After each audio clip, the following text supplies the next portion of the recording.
الرحيم الصلاة والسلام عليك يا رسول الله وعلى آلك وأصحابك يا حبيب الله۔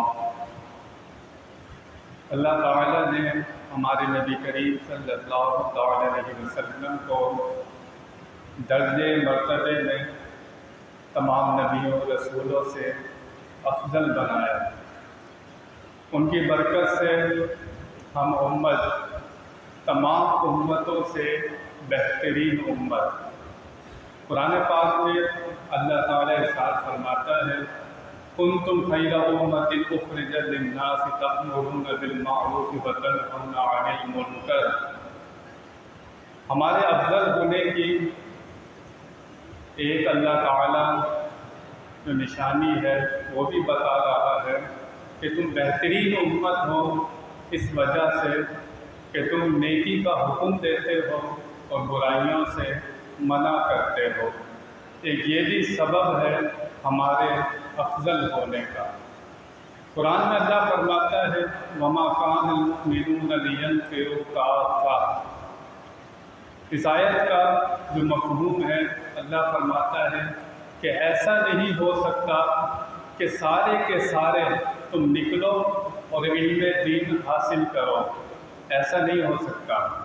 تم میں سے کچھ گروہ نکلے، ایک جماعت نکلے جو دین کا علم حاصل کرے اور واپس آ کر اپنی قوم کو ڈرائے۔ یہاں سے پتہ لگا کہ یہ ہر کسی پر لازم نہیں ہے کہ وہ دین کا عالم بنے۔ اللہ فرماتا ہے تم میں سے کچھ لوگ ہوں جو دین کی سمجھ حاصل کریں اور واپس آ کر اپنی قوم کو ڈرائے۔ تو یہاں سے پتہ لگا کہ نیکی کا حکم دینا اور برائی سے روکنا یہ وہ کام ہے جس کی وجہ سے اللہ تعالیٰ نے ہمیں فضیلت عطا فرمائی ہے۔ جو شخص جتنا جانتا ہو، جس کو صحیح بات پتہ ہے، وہ آگے پہنچا دے۔ جہاں تک وہ نیکی کا حکم کر سکتا ہے وہ نیکی کا حکم کرے۔ نبی پاک صلی اللہ علیہ وسلم سے ایک شخص نے عرض کی یا رسول اللہ سب سے افضل آدمی کون ہے، سب سے بہتر شخص؟ فرمایا جو قرآن کا قاری زیادہ ہو، یعنی کہ زیادہ قرآن پڑھنے والا ہو۔ فرمایا جو زیادہ متقی ہو، جو زیادہ اللہ سے ڈرنے والا ہو۔ فرمایا جو نیکی کا حکم دینے والا ہو، برائیوں سے روکنے والا ہو۔ فرمایا اور وہ شخص جو سب سے زیادہ یہ جو رشتے ناطے ہوتے ہیں ان کو ملانے والا ہو، ان کو توڑنے والا نہ ہو۔ تو سب سے افضل شخص ہے جو نیکی کا حکم دیتا ہے اور برائیوں سے روکتا ہے۔ نبی پاک صلی اللہ علیہ وسلم نے ارشاد فرمایا کہ راستے میں بیٹھنے سے بچو، کہ جو لوگ راستے میں بیٹھ جاتے ہیں فرمایا اس سے بچو۔ تو صحابہ نے عرض کی یا رسول اللہ اس سے بچنا تو بہت مشکل ہے، ہم باہر بیٹھ جاتے ہیں، اس طرح باتیں بھی ہو جاتی ہیں، میل ملاپ بھی ہو جاتا ہے۔ تو نبی پاک نے فرمایا اگر راستے میں بیٹھنا ہے تو راستے کا حق ادا کرو۔ صحابہ نے عرض کی یا رسول اللہ راستے کا حق کیا ہے؟ فرمایا کہ گزرنے والوں کو تکلیف نہ دو، اور کوئی سلام کرے تو اس کا جواب دو، اور نیکی کا حکم کرو اور برائیوں سے روکو۔ اگر راستے میں بیٹھنا ہے لوگ بیٹھ جاتے ہیں، فرمایا اپنی نگاہوں کو نیچے رکھو۔ راستے میں بیٹھنا بھی ہے تو اپنی نگاہوں کو نیچے رکھو۔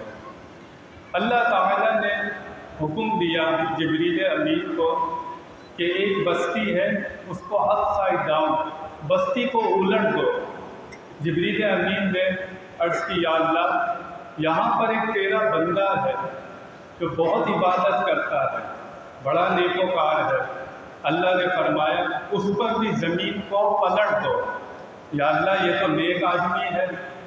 اللہ نے فرمایا اے جبریل اس کے سامنے لوگ گناہ کرتے ہیں، اس کے چہرے کا رنگ بھی بدلتا نہیں ہے، یہ گناہ دیکھتا ہے گناہ دیکھ کر اس کو ذرا بھی غصہ آتا، ذرا بھی چہرے پر ملال آتا نہیں ہے۔ حدیث شریف میں آتا ہے کہ گناہ اگر دیکھو تو 3 طریقے ہیں اس کے روکنے کے۔ فرمایا اگر ہاتھ سے طاقت رکھتے ہو تو گناہ کو ہاتھ سے روکو، اگر اس کی طاقت نہیں رکھتے تو زبان سے روکو، اگر اس کی بھی طاقت نہیں رکھتے تو دل میں برا جانا۔ نبی پاک نے فرمایا یہ ایمان کا سب سے کم ترین درجہ ہے، دل میں برا جاننا۔ آج کے معاشرے کا سب سے بڑا المیہ یہ ہے کہ اب گناہ لگتا نہیں ہے۔ گناہ ہمارے اندر اس طرح پیوست ہو گیا ہے۔ پہلے 25-30 سال پہلے چلے جاؤ، کیا یہ گھر والے ایک ساتھ بیٹھ کر فلم دیکھ سکتے تھے؟ نہیں، باپ بولتا تھا بچوں کو، اتنا روب ہوتا تھا باپ کا۔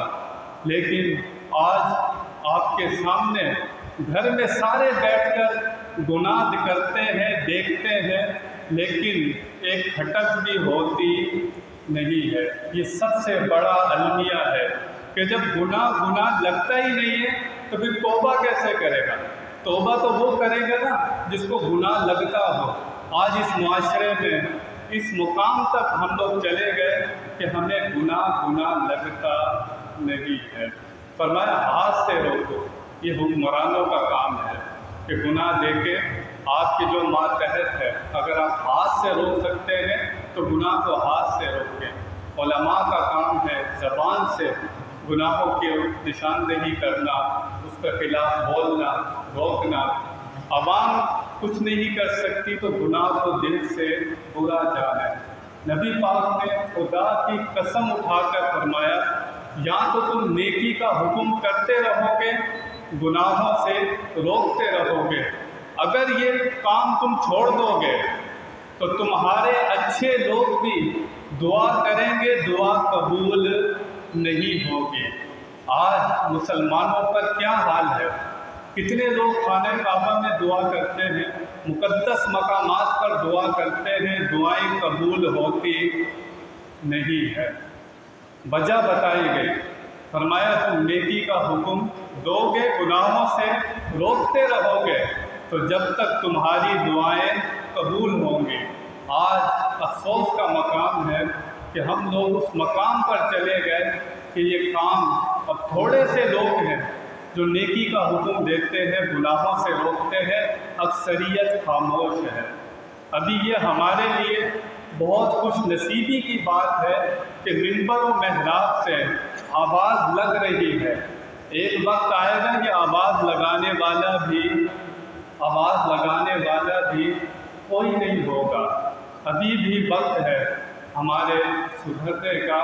اللہ تعالی ہمیں نیکی کا حکم کرنے، برائیوں سے روکنے کی توفیق عطا فرمائے۔ وآخر دعوانا ان الحمد للہ رب العالمین۔